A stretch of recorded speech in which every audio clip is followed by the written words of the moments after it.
Soi-disant que Jésus est mort sur la croix pour les péchés de tout le monde, voilà, les péchés sont pardonnés, si on croit là que Jésus est mort sur la croix, etc., etc. Chose qui est totalement faux et que et certains chrétiens le disent et d'autres non.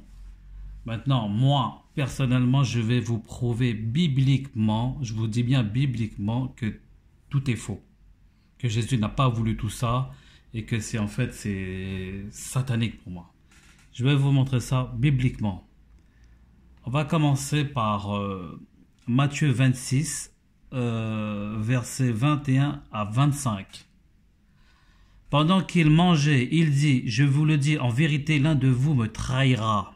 Ils furent profondément attristés et chacun se mit à lui dire, est-ce moi, Seigneur?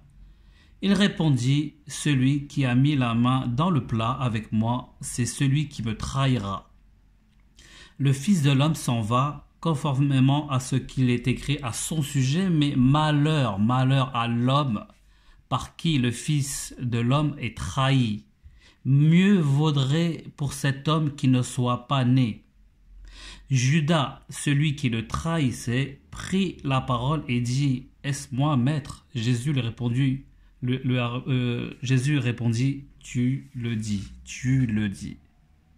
Vous vous rendez compte là, lisez bien, regardez, c'est bien écrit.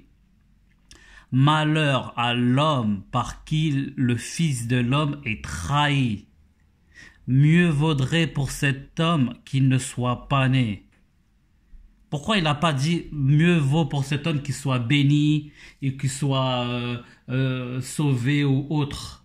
Car soi-disant, si certains chrétiens disent aujourd'hui que voilà, Jésus il est mort pour les péchés de tout le monde, on est sauvé, etc., etc. Soi-disant. Là, en fait, là, il a dit que du mal sur Judas. Hein. Il n'a pas dit quelque chose de bien. Bon, on va lire un autre passage qui est dans Jean 8, versets 39 à 40. Ils lui répondirent, notre Père, c'est Abraham. Jésus leur dit, si vous étiez enfant d'Abraham, vous feriez les œuvres d'Abraham. Mais maintenant, vous cherchez à me faire mourir, moi, qui vous ai dit la vérité que j'ai entendue de Dieu. Le faire mourir encore. Il n'accepte pas. Vous voyez, il y a un problème là. Maintenant, on va aller dans Matthieu 27, 45, 27, verset 45 à 46. Depuis la 6e heure jusqu'à la 9e, il y a eu des ténèbres sur toute la terre. Et vers le 9e heure, Jésus s'écria d'une voix forte, Eli, Eli, lama sabachthani. C'est-à-dire, mon Dieu, pourquoi m'as-tu abandonné? S'il savait qu'il devait mourir et que tout ça était un bien pour l'humanité, etc., pourquoi il se plaint à Dieu pour dire pourquoi je dois mourir, pourquoi tu m'as abandonné, etc. Pourquoi? Maintenant, bon, on va faire une petite brèche par rapport à tout ça.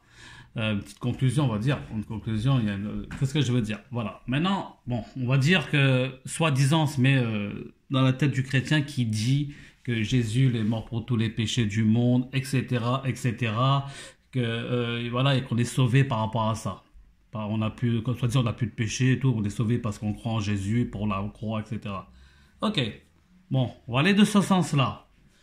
On va dire, le péché qui a été... le premier péché, on va aller dans les premiers péchés, c'est quoi? On va aller dans Genèse, chapitre... c'est 3, verset 16. Il dit à la femme, j'augmenterai la souffrance de tes grossesses et tu enfanteras avec douleur. Pourquoi les femmes, ils enfantent toujours avec les douleurs? Pourquoi c'est pas parti les péchés, soi-disant? Les femmes qui croient par exemple en Jésus sauvé sur la croix, et en fait que tout a été pardonné maintenant, soi-disant que tout est pardonné. Et même ça souvent, moi je vois ça souvent chez les catholiques, après il doit y avoir d'autres branches chrétiennes qui disent oui, d'autres qui disent non, mais moi je m'adresse à eux. Maintenant, soi-disant chez les catholiques, bon, si on est, voilà, on est chrétien et on suit tout ce qui est dans le christianisme et tout ça, pourquoi quand on fait un péché on va se confesser? Pourquoi on va dans une salle pour se confesser si on est déjà pardonné par Jésus? Il y a un problème. Voilà. Maintenant, un autre que je voudrais ajouter, ça veut dire, moi, je deviens chrétien. voilà, j'accepte Jésus et je fais voilà tout ça, j'accepte la croix, soi-disant sa mort et tout ça. Ben, c'est la fête pour moi. Ben, je peux faire tous les péchés, je suis sauvé. C'est incroyable. Vous voyez pas qu'il y a un truc qui va pas, même première. En plus, Jésus, il a jamais parlé de ça, il a refusé tout ça. Il ne a jamais dit, ouais, que ça serait un bienfait que je sois dedans. C'est venu après. C'est les gens qu'on a fait une exagération. Jésus n'a jamais dit ça. Vous savez, soit Jésus ou Paul, c'est différent les deux. Ça n'a rien à voir. Maintenant, méditez, réfléchissez, tout est écrit. Pourtant, vous avez un cerveau. Arrêtez de vous faire avoir par certains chrétiens qui disent oui, c'est la vérité, le chemin, nanani, ça c'est des blablabla. Lisez, vous avez de l'intelligence. Comprenez, essayez de comprendre tout ça. Tout est facile pourtant. Allez, faites des recherches, c'est ce que je vous conseille.